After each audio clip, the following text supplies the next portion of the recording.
Hello guys, तो स्वागत है आप लोगों का हेल्थ गोड के एक और नई वीडियो के अंदर। तो जैसा कि हमने लास्ट एपिसोड में देखा था, उस चोर को पकड़ने की सारी जिम्मेदारी एंसेस्टर्स लियू जियान के ऊपर छोड़ चुके थे, जिसके चलते लियू जियान भी एक डिवाइन ट्रायल का बहाना बनाकर उस टायर को गॉड ऑफ वेल्थ के टेंपल में रखवा देता है। और उसी के साथ साथ उसने टेंपल के चारों तरफ काफी सारे जाल बिछा दिए थे, ताकि जैसे ही वो चोर उस डिवाइन ट्रायल को चोरी करने के लिए आए तो वो लोग उसे रंगे हाथों पकड़ सके। लेकिन वो चोर इतना ज्यादा शातिर था कि वो वहाँ पे बहुत ही आसानी के साथ सभी ट्रैप्स को पार करते भी उस डिवाइन ट्रायल को चुरा कर ले जा चुका था। लेकिन लियू जियान भी कम चालाक नहीं था, उसने उस टायर के अंदर ही एक ट्रैकर लगा दिया था, जिसके चलते उन सभी लोगों को वहाँ पे चोर के ठिकाने के बारे में पता लग चुका था। लेकिन ये बात जैसे ही उस चोर को पता चलती है तो वो वहाँ पे कुछ ही पलों के अंदर अंदर अपने सारे ट्रेस लेकर वहाँ से भाग चुका था। लेकिन यही तो एंसेस्टर्स और बाकी सभी का असली प्लान था। जैसे ही वो चोर अपने घर में पहुंचता है तो तभी वहाँ पे एंट्री होती है एंसेस्टर्स की, जो के आते साथ ही अपना स्पिरिचुअल और रिलीज करते हुए उस चोर को अपने घुटनों पे ले आए थे। जिसके बाद यहीं से हमारे नेक्स्ट एपिसोड की शुरुआत होती है। तो इस एपिसोड की शुरुआत में भी हमें बायलॉग सिटी के अंदर आंट कियान के घर का सीन दिखाया जाता है, जहाँ एंसेस्टर्स आंट कियान के ऊपर अपना और प्रेशर डालते हुए कोल्ड टून में उससे कहते हैं, आंट कियान तुमने प्लान तो बहुत अच्छा बनाया था हम सभी का ध्यान भटकाने के लिए, लेकिन अफसोस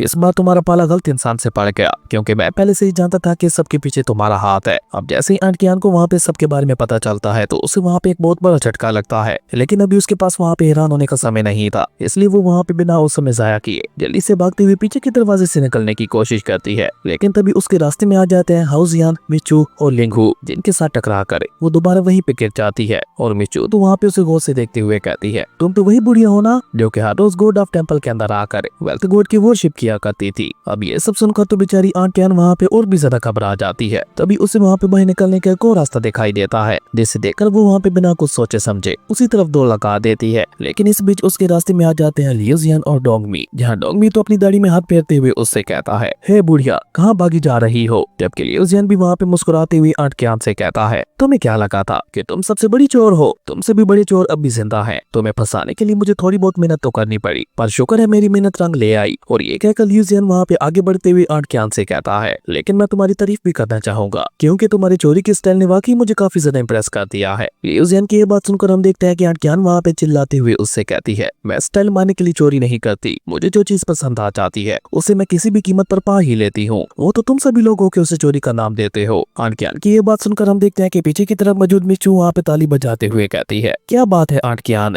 आपने बिल्कुल ठीक कहा, वैसे भी चोरी करना कौन सा आसान काम है, लेकिन आप जानती हैं कि मजा कब आता है, जब हम लोग चोर के घर से ही चोरी करते हैं। और ये कहकर मिचू जल्दी से वहाँ पे अपने बड़े स्टोरी बैग को बाहर निकाल कर आंट कियान के सारे ट्रेस को उसके अंदर भरने लगी थी, जो देखकर आंट कियान वहाँ पे परेशान होते हुए कहती है, नहीं नहीं ऐसा मत करो। और ये कहकर आंट कियान वहाँ पे अपने ट्रेस को पकड़ने की कोशिश तो बहुत ज्यादा करती है, लेकिन कोई एक सिंगल टायर भी उसके हाथों में नहीं आ पा रहा था। ये देखकर जब वो वहाँ पे मिचू के पास जाने की कोशिश करती है तो लियू जियान और डोंगमी उसे वहाँ पे पकड़ लेते हैं, जो देखकर आंट कियान वहाँ पे गुस्से से चिल्लाते हुए कहती है, तुम लोगों को शर्म नहीं आ रही, एक चोर के घर चोरी करते हुए, कितनी मुश्किल से मैंने इन सभी ट्रेस को इकट्ठा किया था। आंट कियान की ये बात सुनकर हम देखते हैं कि डोंगमी वहाँ पे गुस्सा होते हुए उससे कहता है, बुढ़िया शांत हो जाओ और ये बताओ कि ये बात गलत कैसे हुई, जब तुम किसी के यहाँ जाकर चोरी कर सकती हो तो हम तुम्हारे घर आकर चोरी क्यों नहीं कर सकते। अगर तुम्हें चोरी का हक है तो हमें भी तुम्हारे घर चोरी करने का पूरा पूरा हक है। ये डोंगमी तो उस बुढ़िया को काफी कड़ी टक्कर दे रहा था, क्या पता शायद आंट कियान उसे पसंद आ गई हो। खैर सारे ट्रेस को उस स्टोरी बैग में भरने के बाद मिचू वो स्टोरी बैग सीधे वहाँ पे एंसेस्टर्स की तरफ बढ़ा देती है। और जैसे ही वो स्टोरी बैग वहाँ पे एंसेस्टर्स के हाथों में आता है तो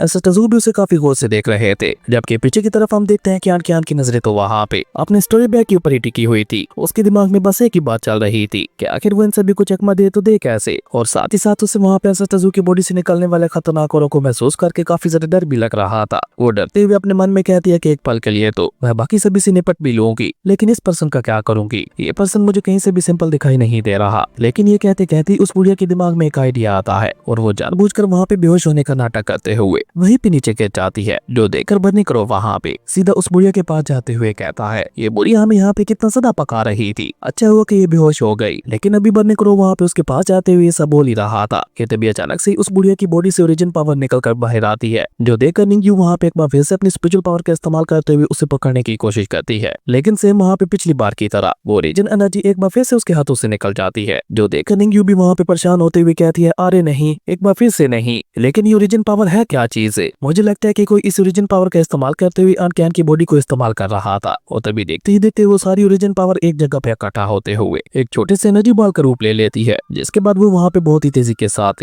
आंट कियान के घर से बाहर की तरफ भागने लगी थी, जो देखकर बर्नी करो वहाँ पे गुस्से से चिल्लाते हुए उससे कहता है, ओ तो तुम यहाँ पे हम सभी के होते हुए भागना चाहते हो, ऐसा तो कभी सोचना भी मत। लेकिन ये कहकर बनने करो वहाँ पे उसके पीछे नहीं जाता, क्योंकि एसटजू ने उसे वहाँ पे उसके पीछे जाने की इजाजत नहीं दी थी। तो देखकर निंग्यू वहाँ पे एसटजू से सवाल करते हुए पूछती है, सिस्टर अब हम क्या करें, क्या हमें भी उसके पीछे जाना चाहिए? लेकिन एसटजू वहाँ पे कोल्ड टून में जवाब देते हुए कहते हैं, नहीं, उसकी कोई जरूरत नहीं है। और ये कहकर एसटजू अचानक से अपनी डिवाइन सुप्रीम एनर्जी का इस्तेमाल करते हुए अपनी फिंगर को ऊपर हवा में उठा देते हैं। और ऐसा होते ही उनके फिंगर से इतनी ज्यादा powerful divine supreme energy release होती है कि वो उस कार की छत को चीरते हुए सीधा ऊपर आसमान की तरफ चली जाती है और फ्लाइंग ड्रैगन स्टाफ के आखिरी हिस्से को भी खींचकर एसटजू के पास ले आने लगी थी। और अपने तीसरे हिस्से को देखकर फ्लाइंग ड्रैगन के बाकी के दोनों हिस्से वहाँ पे हैरान होते हुए कहते हैं कि ये तो हमारा ही तीसरा हिस्सा है, जिसे हम लोगों ने बहुत समय पहले ही कहीं खो दिया था। तभी लोंगर को भी वहाँ पे एहसास होता है कि आखिर उसके साथ हो क्या रहा था। वो अपने आखिरी हिस्से को देखते हुए कहता है, ओ तो अब मुझे समझ आ रहा है कि आखिर मेरी ओरिजिन पावर का बाकी का हिस्सा किसने चुराया था। मेरी ओरिजिन पावर का बाकी का हिस्सा मुझे इस ड्रैगन स्टाफ की बॉडी के अंदर महसूस हो रहा है। इसी बीच हम देखते हैं कि एसटजू वहाँ पे अपनी आंखों से उस ड्रैगन स्टाफ की बॉडी को एक झटका देते हैं, जिसके चलते हम देखते हैं कि उसके अंदर हलचल होना शुरू हो गई थी। जो देखकर एसटजू वहाँ पे कोल्ड टून में उससे कहते हैं, क्या तुम अभी तक भी छुपे रहना चाहते हो? अब अगर तुम अभी के अभी बाहर नहीं आए तो मैं तुम्हें यहाँ पे तुम्हारी पूरी बॉडी के साथ ही खत्म कर दूंगा। अब एसटजू कैसे कहते हैं हम देखते हैं कि एक ओरिजिन पावर सीधा वहाँ पे उस ड्रैगन स्टाफ की बॉडी के अंदर चली जाती है। और ऐसा होते ही फ्लाइंग ड्रैगन का आखिरी हिस्सा भी वहाँ पे उस ड्रैगन स्टाफ से बाहर आ गया था, जो कि बाहर आकर वहाँ पे घबराते हुए एसटजू से कहने लगा था, नहीं नहीं प्लीज ऐसा मत करना। ये था फ्लाइंग ड्रैगन स्टाफ का तीसरा और आखिरी हिस्सा, जो देखकर फ्लाइंग ड्रैगन स्टाफ के बाकी के दोनों हिस्सों के एक बहुत बड़ा झटका लगता है। जबकि तीसरे हिस्से सीधे वहाँ पे एसटजू के पास आकर बहुत ही रिस्पेक्ट से उनसे बात करते हुए कहता है, आप मुझे मारना क्यों चाहते हैं? मैं तो आपके लिए एक अजनबी हूँ और मेरे ख्याल से हम लोगों के इमॉर्टल वर्ल्ड के अंदर किसी को भी ऐसे ही नहीं मारना चाहिए। क्यों ना हम दोनों आपस में दोस्ती कर ले, हमारी ये दोस्ती हम दोनों के लिए अमल लेकर आएगी। लेकिन अभी वो वहाँ पे मुस्कुराते हुए सब बोल ही रहा था कि तभी हम देखते हैं कि फ्लाइंग ड्रैगन अचानक से आगे बढ़कर वहाँ पे उसे टक्कर मारते हुए कहता है, क्या तुम पागल हो गए हो? ये तुम क्या बकवास कर रहे हो? तुम एसटजू को अपना दोस्त बनाना चाहते हो और तुम इतने ज्यादा भोले मत बनो। एक तो तुमने मेरे भाई की ओरिजिन पावर को चुरा लिया और ऊपर से अब यहाँ पे आकर ऐसे शांत होने का दिखावा कर रहे हो। इसी बीच हम देखते हैं कि लोंगर भी आगे बढ़कर वहाँ पे गुस्सा होते हुए उससे कहता है, चुपचाप मेरी ओरिजिन पावर मुझे वापस लौटाओ। लोंगर की ये बात सुनकर हम देखते हैं कि वो आखिरी हिस्सा वहाँ पे बहुत ही एटीट्यूड के साथ जवाब देते हुए उनसे कहता है, भले ही हम तीनों की शक्लें एक जैसी मिलती जुलती हैं, लेकिन ये कहने की हिम्मत मत करना कि मैं तुम लोगों का कुछ लगता हूँ। ना तो तुम लोग मेरी फैमिली हो और ना ही मेरा तुम लोगों से कोई वास्ता है। हमारे रास्ते बिल्कुल अलग अलग है। जिस पे फ्लाइंग ड्रैगन गुस्से से उसे वहाँ पे डांटते हुए कहता है, तुम जानते भी हो तुम क्या बकवास कर रहे हो। लेकिन लोंगर उसे वहाँ पे बीच में ही रोकते हुए कहता है कि रुको रुको, मुझे तो लगता है कि ये मेरी ही तरह सब कुछ भूल चुका है। जिस पे फ्लाइंग ड्रैगन भी अपना सर पकड़ते हुए कहता है, अरे हाँ, ये मैंने क्यों नहीं सोचा। और ये कहकर वो दोनों ही अपने आखिरी भाई से माफी मांगते हुए कहते हैं, हमारे भाई हमें माफ कर देना, हमें तो ये पता ही नहीं था कि तुम सब कुछ भूल चुके हो। लेकिन उनकी सिंपैथी पाकर वो सब वहाँ पे और ज्यादा गुस्सा होते हुए उन लोगों से कहता है कि अगर मैं सब कुछ भूल भी गया तो क्या हो गया, मैं एक महान लीजेंडरी फ्लाइंग ड्रैगन वेपन हूँ जो कि जैसे चाहे मर्जी अपने पास को बुला सकता है। मैं सिर्फ अपनी मर्जी से जीता हूँ, मुझे किसी की कोई रोक टोक नहीं है। ये सारे ट्रेस, ये सारे वेपन्स खुद ब खुद ही मेरे पीछे करते हुए मेरे पास आते हैं। ऐसा समझ लो कि मैं एक राजा की तरह जीता हूँ, जिसे किसी भी चीज की कोई भी परवाह नहीं है, ना तो अपनी फैमिली की और ना ही किसी और की। मुझे पता है कि मैं एक स्पिरिट हूँ, लेकिन अगर यहाँ पे मेरी बॉडी एक्सप्लोड क्यों ना हो जाए, मुझे उस बात की भी कोई परवाह नहीं है। उस ड्रैगन की ये बात सुनकर हम देखते हैं कि एसटजू अचानक से वहाँ पे कोल्ड टून में उससे कहते हैं, ओ तो ऐसी बात है। और ये कहकर वो वहाँ पे अपनी डिवाइन सुप्रीम एनर्जी का इस्तेमाल करते हुए फ्लाइंग ड्रैगन के ऊपर हमला कर देते हैं। जहाँ इतने ज्यादा पावरफुल अटैक को अपनी तरफ आते हुए देखकर बेचारे स्पिरिट ड्रैगन ने वहाँ पे अपनी आंखें ही बंद कर ली थी। लेकिन वो अटैक उसे वहाँ पे हिट करने के बजाय सीधे वहाँ पे ड्रैगन स्टाफ बॉडी के अंदर चला गया था। और ऐसा होते ही हम देखते हैं कि अचानक से उस ड्रैगन स्टाफ की एनर्जी भी काफी तेजी से बढ़ना शुरू हो गई थी, जो देखकर तो फ्लाइंग ड्रैगन और लोंगर को भी अपनी आंखों पे यकीन नहीं हो पा रहा था। वही जब काफी देर तक कुछ भी नहीं होता तो स्पिरिट ड्रैगन भी वहाँ पे धीरे धीरे अपनी आंखें खोलकर सामने की तरफ देखता है, जो देखकर एसटजू वहाँ पे मुस्कुराते हुए उससे कहते हैं कि क्या हुआ, अभी तो तुम यहाँ पे मरने की बात कर रहे थे और अब तुमने मौत के डर से अपनी आंखें ही बंद कर ली। एसटजू की ये बात सुनकर हम देखते हैं कि बेचारा स्पिरिट ड्रैगन वहाँ पे ऑलमोस्ट होते हुए अपने भाइयों से कहता है, मेरे भाइयों मुझे माफ कर देना, मैंने तुम लोगों के साथ बहुत ही रूड बिहेव किया, पर अब मैं तुम लोगों से बिल्कुल भी अलग नहीं रह सकता। उस खतरनाक बैटल के दौरान फ्लाइंग ड्रैगन स्टाफ के 3 हिस्से हो गए थे, ऊपर से तीनों हिस्से भी अलग अलग। मैं इतने सालों तक तुम दोनों के बगैर बिना किसी डायरेक्शन के कंफ्यूजन में ही जीता रहा। मुझे कुछ भी नहीं पता था कि मुझे आगे क्या करना है और कहाँ जाना है। मुझे इंतजार था तो तुम लोगों के और मास्टर के वापस आने का, लेकिन तुम लोगों में से कोई भी लौट कर वापस नहीं आया, जिसके चलते मेरा ये प्यार गुस्से में बदलने लगा। पर मेरे भाई, जिस समय तुमने मुझे टक्कर मारते हुए मुझे टच किया था, उस समय ही ना सिर्फ मेरा प्यार दोबारा से जाग आया था, बल्कि वो सब कुछ जो कि मैं भूल चुका था वो सब भी मुझे याद आ गया था। और ये कहकर स्पिरिट ड्रैगन जल्दी से वहाँ पे आगे बढ़कर अपने दोनों भाइयों से सवाल करते हुए पूछता है, मास्टर कैसे हैं और वो तुम लोगों के साथ क्यों नहीं आए। अब अपने भाई स्पिरिट ड्रैगन की ये बात सुनकर हम देखते हैं कि वो दोनों भी वहाँ पे उदास होते हुए अपना सर झुका लेते हैं, क्योंकि अपने मास्टर के बारे में तो उन दोनों को भी कुछ नहीं पता था। जो देखकर स्पिरिट ड्रैगन वहाँ पे उन दोनों को हौसला देते हुए कहता है कि तुम दोनों चिंता मत करो, हमारे मास्टर ना से बहुत ज्यादा बहादुर थे, बल्कि उसी के साथ साथ काफी ज्यादा स्ट्रॉन्ग थे। मुझे पक्का यकीन है कि वो अभी तक भी जिंदा होंगे और तुम लोग चिंता मत करो, मैं मास्टर तक पहुंचने का कोई ना कोई रास्ता ढूंढ ही लूंगा। स्पिरिट ड्रैगन की ये बात सुनकर हम देखते हैं कि फ्लाइंग ड्रैगन वहाँ पे उदास होते हुए उससे कहता है कि हम लोग अपने मास्टर तक नहीं पहुंच सकते, अगर कोई हमें हमारे मास्टर तक पहुंचा सकते हैं तो वो है एसेटा ज़ू यांग।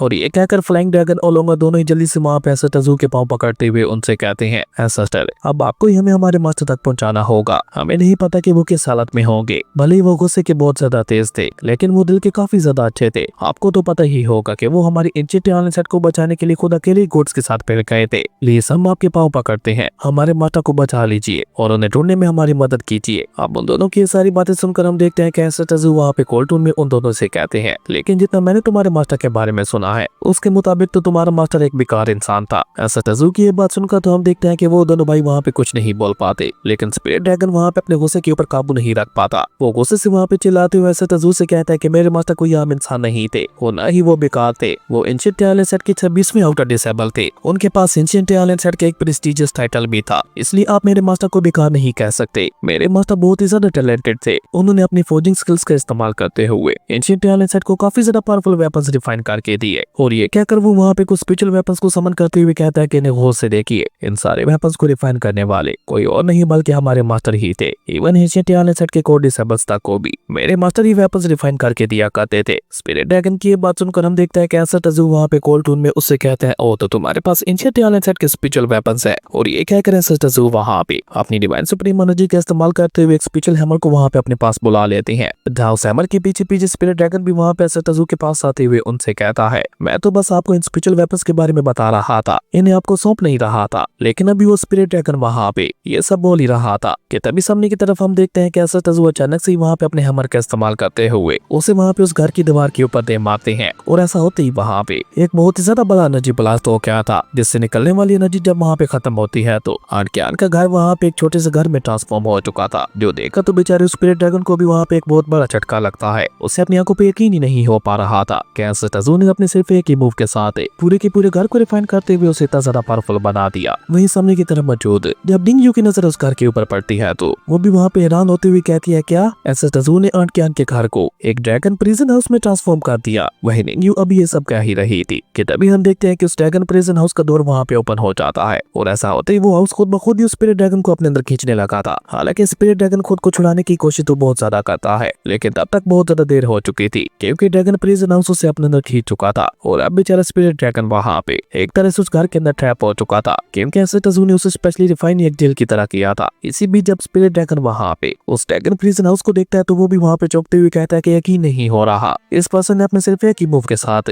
ऐसा कमाल का ड्रैगन प्रिजन हाउस तैयार कर दिया जिसका स्ट्रक्चर इनक्रेडिबल है, जिसे मैं तो क्या कोई भी नहीं तोड़ सकता। लेकिन मैं इतनी आसानी के साथ हार भी नहीं मानने वाला, क्योंकि मुझे ट्रैप कर पाना किसी के लिए भी इम्पॉसिबल है। और ये कहकर वो ड्रैगन प्रिजन हाउस के ऊपर हमला करते हुए वहाँ पे खुद को आजाद करवाने की कोशिश करने लगा था, लेकिन इसका सारा नुकसान वहाँ पे उसकी अपनी बॉडी के ऊपर ही हो रहा था। लेकिन इसी बीच जब बेचारे स्पिरिट ड्रैगन की नजर वहाँ पे बाहर की तरफ जाती है तो एसेटा ज़ू वहाँ पे स्पेशल फर्नेस को बाहर निकाल चुके थे, जिसे बाहर निकाल कर एसेटा ज़ू वहाँ पे स्पिरिट ड्रैगन की तरफ देखते हुए कोल्टून में उससे कहते हैं, मुझे लगता है कि तुम इस ड्रैगन प्रिजन हाउस के अंदर पूरी तरह से फिट आए हो, पर अब समय इस पर्पल गोल्ड स्पिरिचुअल फर्नेस का इस्तेमाल करते हुए तुम्हारी बॉडी को पूरी तरह से रिफाइन करने का। ये इस घर के साथ खुद ब खुद ही तुम्हें रिफाइन करते हुए पूरी तरह से ओरिजिन पावर में ट्रांसफॉर्म कर देगा। एसेटा ज़ू की ये बात सुनकर हम देखते हैं कि बेचारे स्पिरिट ड्रैगन की नजर भी वहाँ पे स्पिरिचुअल फर्नेस के ऊपर पड़ती है, जैसे एसेटा ज़ू वहाँ पे अपनी डिवाइन सुप्रीम एनर्जी का इस्तेमाल करते हुए एक्टिवेट कर चुके थे। जो देखकर बेचारा स्पिरिट ड्रैगन वहाँ पे हैरान होते हुए कहता है, ये स्पिरिचुअल फर्नेस तो पिछले लाखों सालों से नहीं जला था, मैंने इसे जलाने की कितनी ज्यादा कोशिश की लेकिन हर बार नाकाम रहा। और ये कहकर वो हैरानगी के मारे वहाँ पे एसेटा ज़ू की तरफ देखते हुए उनसे पूछता है, आपने आखिर इस फर्नेस को कैसे एक्टिवेट किया। लेकिन अभी बेचारा स्पिरिट ड्रैगन वहाँ पे हैरान होते हुए ये सब कह ही रहा था कि तभी हम देखते हैं कि स्पिरिचुअल फर्नेस वहाँ पे ड्रैगन प्रिजन हाउस को वहाँ पे अपने पास बुला चुका था और अपनी फ्लेम का इस्तेमाल करते हुए वहाँ पे उसे रिफाइन भी करने लगा था। जो देखा तो बेचारा स्पिरिट ड्रैगन वहाँ पे चिल्लाते हुए कहने लगा था, नहीं नहीं प्लीज मुझे छोड़ दो। वहीं सामने की तरफ अपने भाई की ऐसी हालत देखकर नीचे की तरफ मौजूद उसके बाकी दोनों भाई वहाँ पे काफी ज्यादा डरे हुए दिखाई दे रहे थे, जबकि ड्रैगन प्रिजन हाउस के अंदर तो सब कुछ अलग ही चल रहा था। धीरे धीरे स्पिरिट ड्रैगन को वहाँ पे अपनी बॉडी के अंदर एक अलग ही एहसास होने लगा था। आए न जाने कितने लाखों सालों के बाद उसे एहसास हो रहा था कि उसकी बॉडी कंप्लीट हो रही है। इवन देखते ही देखते वहाँ पे उसके हाथ पाँव के साथ साथ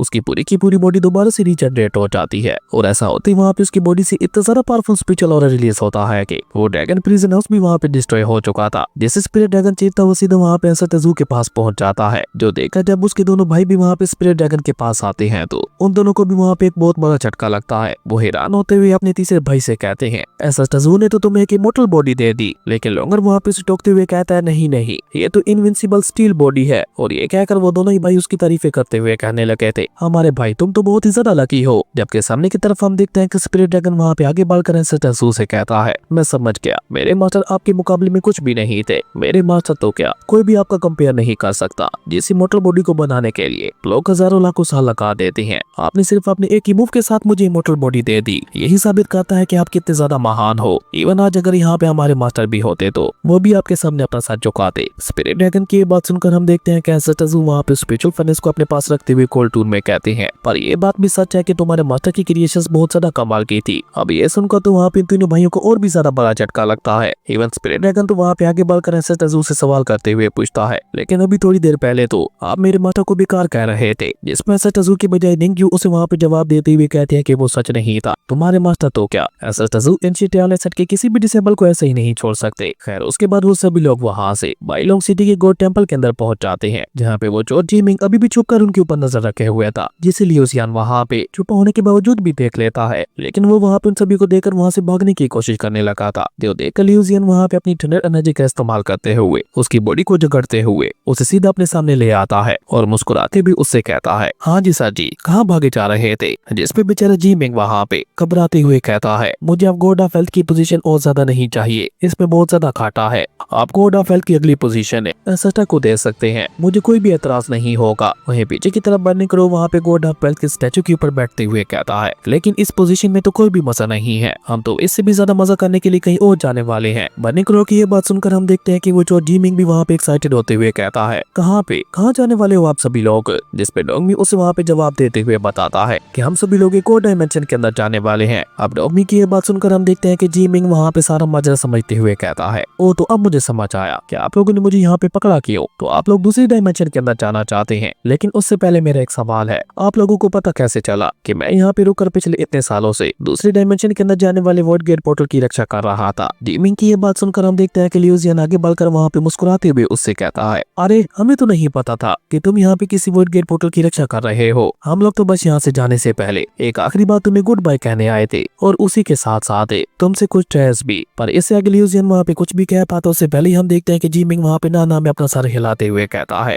अरे अब तो मुझे बख्श दो, मेरे पास कुछ भी नहीं बचा, तुम सभी लोग ऑलरेडी मुझे लूट चुके हो। और ये कहकर अभी जीमिंग वहाँ पे रो ही रहा था कि तभी पीछे की तरफ हम देखते हैं कि एंसेस्टर ज़ू वहाँ पे एक चुटकी बचा देते हैं, जो देखकर निंग्यू भी वहाँ पे मुस्कुराते हुए जीमिंग से कहती है, हमें पता है कि तुम अपना सब कुछ गंवा चुके हो और अब तुम्हारे पास कुछ भी नहीं बचा, लेकिन क्योंकि तुम दिल के बहुत ज्यादा अच्छे हो इसलिए एंसेस्टर ज़ू अपनी तरफ से तुम्हें एक छोटा सा गिफ्ट देना चाहते हैं। और निंग्यू के ऐसा कहते हैं एंसेस्टर ज़ू वहाँ पे गोल्डन सिक्कों की बारिश करवाने लगे थे, जो देखकर तो बेचारे जीमिंग को वहाँ पे अपनी आंखों पे यकीन ही नहीं हो पा रहा था, और वो खुशी के मारे उछलता वो वहाँ पे उन सभी सिक्कों को इकट्ठा करने लगा था, क्योंकि एंसेस्टर ज़ू ने जाने से पहले उसे वहाँ पे एक बार फिर से अमीर बना दिया था। और तभी अचानक से वहाँ पे उस गॉड टेंपल के अंदर से बहुत ही ज्यादा powerful divine supreme energy release होती है, जो कि टेंपल की छत को चीरते हुए सीधा वहाँ पे परसमान की तरफ जा रही थी। और उस एनर्जी ने वहाँ पे बाइलोंग सिटी के सभी लोगों का ध्यान भी अपनी तरफ खींच लिया था। सभी लोग वहाँ पे उसी डिवाइन सुप्रीम एनर्जी की तरफ ही देखने लगे थे। और इसी बीच एंसेस्टर ज़ू भी अपनी सभी डिसेबल्स के साथ वहाँ पे टेंपल से बाहर आ जाते हैं, जिन्हें देखकर सिटी के सभी लोग वहाँ पे एक्साइटेड होते हुए कहने लगे थे, ये तो गॉड ऑफ वेल्थ के एंसेस्टर हैं। और ये कहकर वो सभी लोग वहाँ पे चिल्लाते हुए एंसेस्टर ज़ू से कहने लगे थे, वेल्थ गॉड एंसेस्टर प्लीज हमारे ऊपर रहम कीजिए, हम लोग हमेशा आपके आभारी रहेंगे। लेकिन जब उन लोगों को वहाँ पे एहसास होता है कि गॉड ऑफ वेल्थ के एंसेस्टर तो वहाँ से जा रहे हैं, तो वो सभी लोग जल्दी से अपने अपने घुटनों पे आते हुए एंसेस्टर ज़ू को अलविदा कहने लगे थे। इवन एक पर्सन तो वहाँ पे चिल्लाते हुए कहने लगा था, एंसेस्टर मुझे उम्मीद है कि मेरा स्टोरी बैग हमेशा आपको मेरी याद दिलाता रहेगा। और सेम कुछ रिएक्शन वहाँ पे चोर जीमिंग का भी था। वो ड्रेस को ऊपर हवा में उड़ाते हुए कहता है, भले ही मैं फिजिकली आपके साथ नहीं हूँ, लेकिन एंसेस्टर ज़ू मैं हमेशा आपके साथ रहूंगा और आपके सिखाए हुए पाथ पे ही चलूंगा। खैर उसके बाद सीन चेंज होता है और हमें स्केयर रियलम के अंदर रिफाइनमेंट ग्राउंड का सीन दिखाया जाता है। जो जगह दिखने में काफी ज्यादा खतरनाक दिखाई दे रही थी क्योंकि वहाँ पे जगह जगह पे लावा बह रहा था और कुछ ब्लैकस्मिथ्स वहाँ पे एक प्लेटफॉर्म के ऊपर मौजूद कुछ वेपन्स को रिफाइन कर रहे थे। उन्हें देखने से ऐसा लग रहा था